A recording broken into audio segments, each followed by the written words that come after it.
Je vais donc sélectionner Extrude ici, ou alors cliquer sur le petit bouton qui se trouve à côté, de façon à modifier les paramètres, comme ceci. Voilà.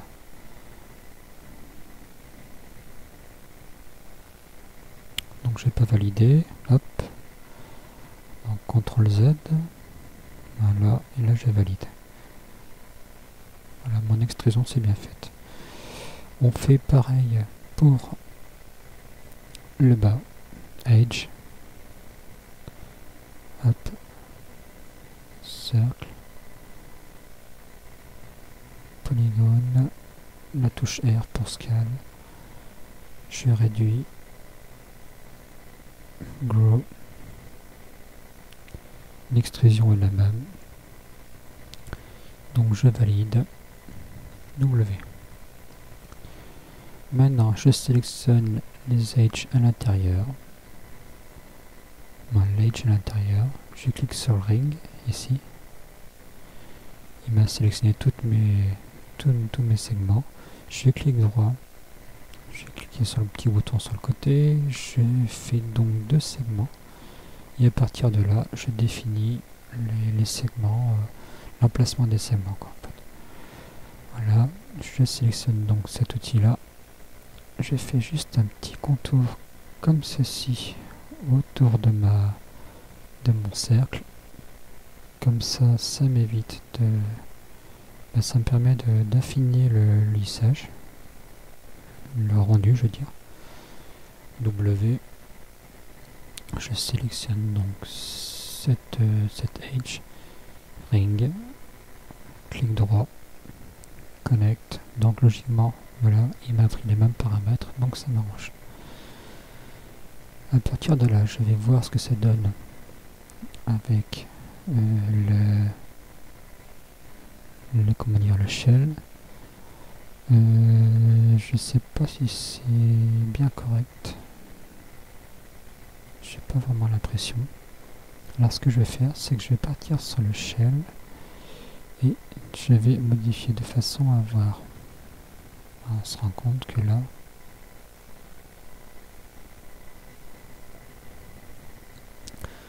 il fallait peut-être mieux rester sur 0 ici. Et donc, voilà, élargir de l'autre côté. Maintenant, ce qu'on va faire, c'est que cette figure étant faite, je vais maintenant appliquer un lissage. Donc, je vais sur Turbo Smooth, je clique dessus et là, on se rend compte que le lissage a été appliqué. Et c'est un lissage qui me convient. Je vais donc je vais essayer de m'expliquer correctement. C'est un lissage qui me convient, mais le problème c'est que je veux pas que mon ordinateur rame. Donc je fais en sorte à ce que le lissage ne s'applique pas au moment de ma création, mais qu'il s'applique juste au moment du rendu, en définissant ces paramètres là. Donc ceci étant fait, le lissage a été appliqué sur ma figure. Maintenant, ce que je vais faire, c'est partir de la polygone. Je vais créer donc, hop, comme on l'a vu tout à l'heure, un polygone. Voilà. Je vais appuyer sur la touche Shift, pardon, et donc décoller cette partie-là. Maintenant, non, erreur de ma part, alors, tac, tac, je décolle cette partie-là, et là, je fais clone to objet. Je le nomme, voilà, comme ça il est plus sur le même, c'est plus le même objet. À partir de là, je lui applique donc un shell. Le shell que je peux augmenter. Ici, ça posera pas de problème. On est d'accord.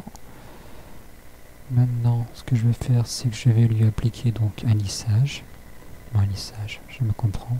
Là, je fais par exemple Turbo Smooth. On se rend compte que le lissage est beaucoup trop lisse. Je vais alors donc resélectionner cette partie-là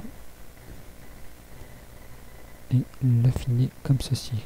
Comme je vous l'explique tout à l'heure, le fait de rajouter ces segments permet de rendre la figure carrée. Voilà, et voilà. Donc W pour déplacer, hop, tac, tac. Maintenant je mets en vue de face.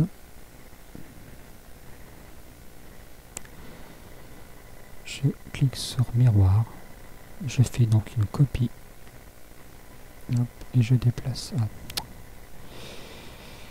Hop là, et voilà, donc P, Z pour zoomer. Voilà, on a fait ça. Donc on a déjà vu plusieurs techniques. Ce qu'on va faire maintenant, c'est qu'on va déformer comment dire, le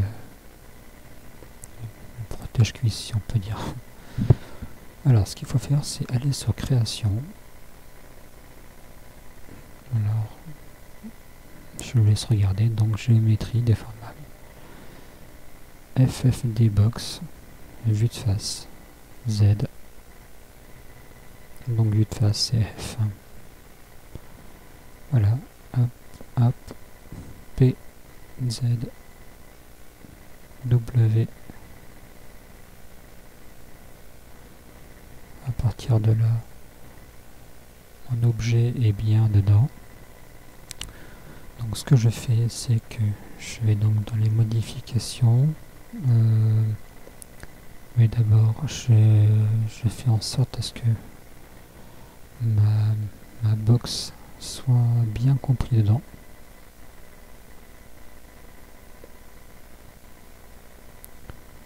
Bien compris. Plus je l'affine et meilleur est mon résultat, quoi. Maintenant sur FFD box, je vais sur point de contrôle. D'abord je fais, pardon, excusez-moi, je clique donc, je mets j'appuie sur W. Voilà, je sélectionne cette partie là, j'appuie sur contrôle, je sélectionne donc les autres parties, je vais sur groupe. Voilà, groupe, je fais cuisse,